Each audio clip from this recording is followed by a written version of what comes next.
Welcome back to NBA Cinema.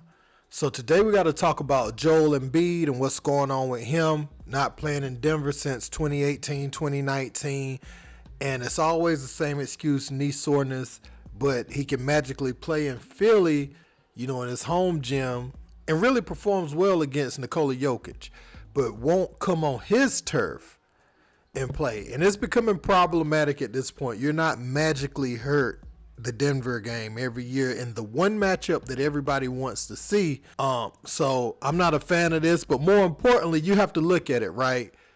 The NBA has a new rule where you have to play 65 games to win MVP or to be eligible to win MVP. Well, Embiid has played 33 games.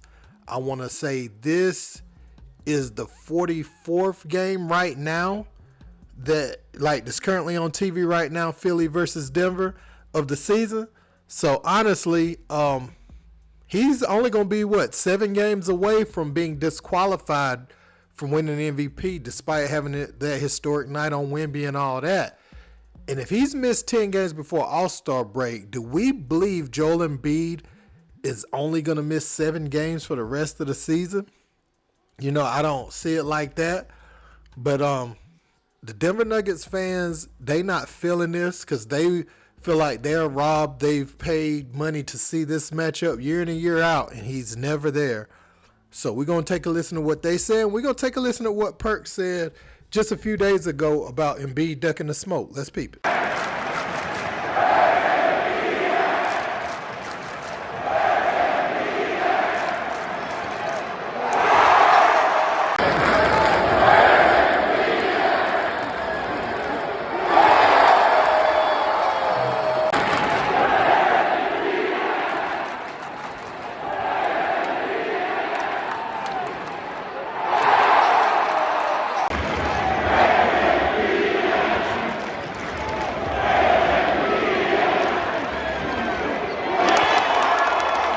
All right, the next game on our packed ABC Saturday slate, it's a rematch of the past 2 MVPs. We have Embiid in the Sixers versus Jokic in Denver. So for more on that big man matchup, our resident big man, Kendrick Perkins, he's over here. And Big Perk, I hear you having a little pep talk. Take it away. Hell yeah, I do. And look, this is going to Joel Embiid. Look, we see this big sign, this big size centers, most skilled center ever.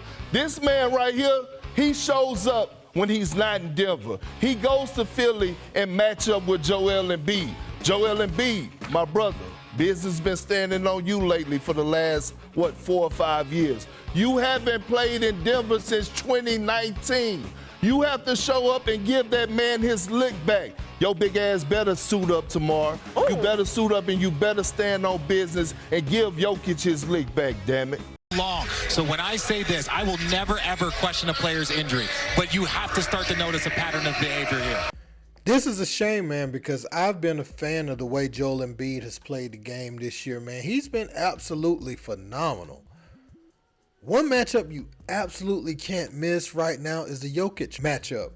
We would have much rather you sat that Wemby game out that you went for 70 to dominate a young, skinny Wemby to show up for this Jokic matchup. That's the one you can't miss.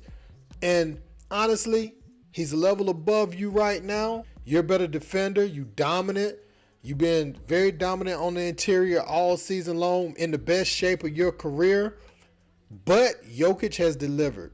His court vision, his extremely high field goal percentage that he's had.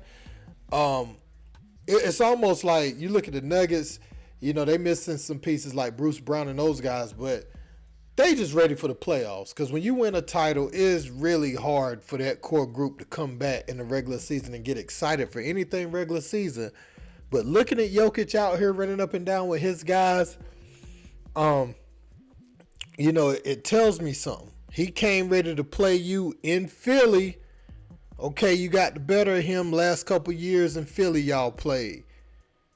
But you never play in Denver? I just have a problem with that. I know some people going to say I'm overreacting to this and all that, but that matchup should be one as a competitor that he absolutely, if he can go, he's going to play. He's going to play because you look very fine against Wemby the other night, a rookie that doesn't have the body to guard you. Now, you've been dominating everybody that you play. You gave it to Jokic, a few weeks ago. That's why we want to see you on the court. But I find it funny. Unless Joel Embiid has like sickle cell trait or something that I don't know about, which would be a reason not to play in Denver. You go look at people like Ryan Clark in the NFL, all that. They didn't play the Denver Broncos because that sickle cell, you go up to a high elevation. I have it myself, so I know, you go up higher elevation, overexertion, that will cause you, to go into a crisis. So unless Joel Embiid has something like that I don't know about, that would be a reason not to play. But other than that, if it's just like a little soreness or something like that, you need to get out there on the court and play, man. Let me know what you think about this in the comment section, though, guys. Don't forget to like, share, and subscribe. Till next time. Peace.